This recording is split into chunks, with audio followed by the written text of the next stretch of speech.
Hello there guys, what is going on? Son of Chelsea back here again for another edition of Let's Talk Chelsea. Hope you're all doing well and keeping safe on this Friday. Going to be talking today about Antonio Rudiger, a potential move to Spurs before transfer deadline day. Also how that impacts Fikayo Tomori and Kurt Zouma, looking at that defence for Chelsea this season. And finally, a little bit on the Cho situation and his future at the club. But before we get into any of that, I want to ask you guys, if you haven't already, hit that subscribe button and the notification bell so you never miss an upload. Also hit the like button if you're enjoying the content because it helps out the channel as well. And just on the content on the channel this week, been uploading clips from our discussion with Jay McIntosh, a great guest. He made some really interesting points in our discussion. We spoke about a wide variety of topics. Can Frank Lampard fix Chelsea's problems, early problems this season? Also the Marcus Alonso row with Lampard. Does Alonso have a future at Chelsea? Ruben Loftus-Cheek, his future, a potential loan. Also Declan Rice. That was uploaded a little bit earlier today. So please go and check out all that content on the channel this week. But let's start off with Antonio Rudiger.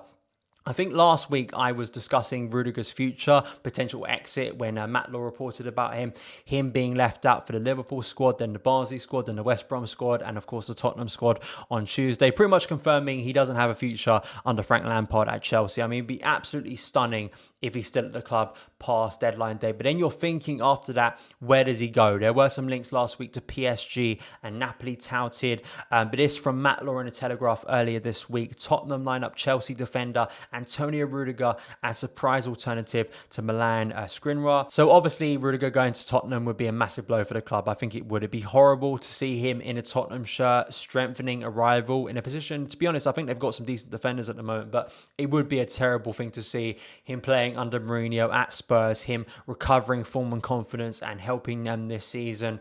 But it's the thing with the current situation with deadline day, it being so close, him needing to get out of the club. Chelsea can't really have 5 defenders and him wanting a future away. There have been reports about Rudiger leaving the club, but Chelsea wanting him to sign a new contract, a contract extension, because he hasn't got long on his contract, and there were reports months ago of him signing a new deal for the club. Of course, now his future seems to be in doubt with the club, but just so he can sign that contract, potentially go out and loan for the season, and then maybe a permanent deal, an option to buy next season. That seems to be the trend with a lot of transfers and a lot of deadwood players Chelsea are trying to let go this summer. Trying to get them off the club permanently this summer is proving really difficult. You know, it's a buyer's market, it's not a seller's market really, in terms of clubs not having money or not willing to spend that much money in the current pandemic. It's understandable, but it's difficult for Chelsea to let a lot of that deadwood go at the moment. So I think it will be a loan move, but I'd obviously like to see it somewhere else other than Tottenham, whether it's another Premier League club. I know West Ham were linked as well,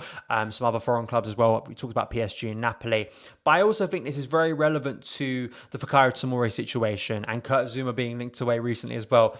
It's such a confusing and conflicting situation that seems to change on a daily basis regarding mostly Fikayo Tomori. Is Tomori staying or is he going out on loan? Because we've heard this for weeks now. And that sort of twist of fate where Tomori is on the bench instead of Rudiger for the Liverpool game. He comes off the bench because Christensen gets a red card. Then Tomori plays against Barnsley for the full 90 alongside Thiago Silva and then Kurt Zouma. He doesn't play against West Brom, but does start the game again against Tottenham and plays the full 90 with Kurt Zouma, which for me is our best partnership. We'll get into that. So it seems to change on a daily basis. And Everton is always the club that's been touted as the club that wants Fikayo Tomori on loan. But it does seem now that Tomori will be staying at Chelsea because John Percy for the Telegraph yesterday reporting that Everton's second bid of 25 million plus add-ons for Norwich defender Ben Godfrey has been accepted. So that does seem to be the deal that's going to be going through. And that will be Everton's defensive solution rather than getting Tomori on loan. Apparently, Ancelotti favours Godfrey over Tomori, even though Tomori apparently wants a loan to go to Everton to get first team football, potentially not only for his own career and development, getting that regular first team football again, but also potentially breaking into the England squad again for the Euros next summer. That's a big thing for a lot of players with international sort of hopes for next summer at the Euros. I do think Tomori staying is absolutely massive. I think it's a positive for the club, especially if you're going to let Rudiger go. You cannot have only about 3 recognised centre-backs at the club. It doesn't help our depth in terms of the squad. If Lampard wants to play a back 3, I don't think it helps at all. Sometimes having to shift Dave there, you think about an injury crisis, which isn't off the cards considering Chelsea's recent injury record. If we don't have 4 recognised centre-backs, that's a problem instantly. And then you have to make sort of pragmatic decisions. If we don't sign Declan Rice, who's going to play there regularly? It's a bad situation if Chelsea find themselves with only 3 centre-backs. We need 4 centre-backs. I understand Tomori's clamour for first-team football, But to me, out of the current centre-backs, Tomori and Zuma is for me still the best centre-back partnership we have. It's the one that makes me feel most confident when I see it on the starting lineup from Frank Lampard. If you think about last season and the most consistent backline we had during that autumn period, which is probably the best period of Frank Lampard's time at the club, if you think consistent performances, a consistent starting 11, most importantly, a consistent back two, it was Fikayo Tomori and Kurt Zouma, and there were some really encouraging defensive displays. And then, of course, we got into the winter, form dipped, and then Rudiger came back, and from there, the chopping and changing began again, and it was very difficult for Chelsea to find a consistent back four that worked. But I do think currently, even with Thiago Silva now at the club, and you're hoping he's going to be a big presence this season, getting out some of those early mistakes, playing in the Premier League for Chelsea, I still think Tomori can have a massive part to play for us this season. I think in terms of his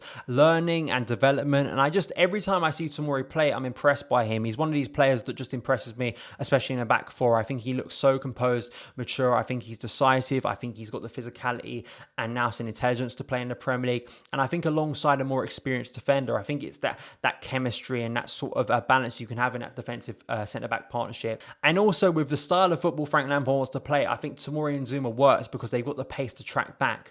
If Lampard wants to play a high line, I think he needs defenders that can do that and have good mobility. And if you do want to play Thiago Silva, I think you need to have a fast centre-back next to him, whether that's Kurt Zouma or Tomori. But just at the moment, I want to see Tomori and Zuma play together again. I think what they had to deal with on Tuesday, I think they dealt with pretty well, to be honest. I want to see them play again. We're going to get a conclusion to this whole centre-back saga by Monday night, I think, by the end of the transfer deadline day, understanding who's going to be here, who's not going to be here. I do think at the moment it's leaning in the direction that Tomori stays. Rudiger goes out somewhere. Let's hope it's not to Spurs. Please let me know your opinions on this whole situation in the comments below. And lastly, before I wrap up today's video, just want to talk about the Callum Hudson-Odoi situation. I'm writing a piece on Hudson-Odoi for next month's CFC UK fanzine. So when that comes out, I'll promote it on the channel so you can go and read my piece on Callum Hudson-Odoi. But I was hesitant to make a video on Hudson-Odoi when all that speculation was ramping up about him leaving the club on loan or permanently, Bayern Munich being the big club. I did make a video a few weeks back, but last week it really ramped up before the Barnsley game.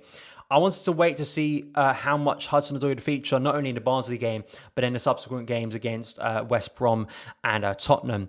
And of course, he plays the full 90 against Barnsley. He comes off the bench against West Brom and scores a goal, has a really positive impact, and then starts again and plays the full 90 against Tottenham. I think that was massive for him. I think for me, it was the whole thing with Hudson-Odoi. I think he just needed to get back on the pitch and start playing football again. I know that's a very simplistic and reductive take, but I think that was the big thing. The longer he sat on the bench, the more speculation was going to ramp up, considering his fitness, recently not being in squads last season, especially not getting a lot of game time in the back end of 1920. But this season, breaking into the first team and getting those minutes under his belt, I think it'd be massive for his confidence and belief. Yes, he could have scored a massive goal on Tuesday against Spurs, but I think he had a really positive impact against West Brom, which I think will convince Frank Lampard to play him a bit more. Whilst Pulisic and Ziyech are getting back to full fitness, I think Hudson-Odoi stands a good chance of being in this first team.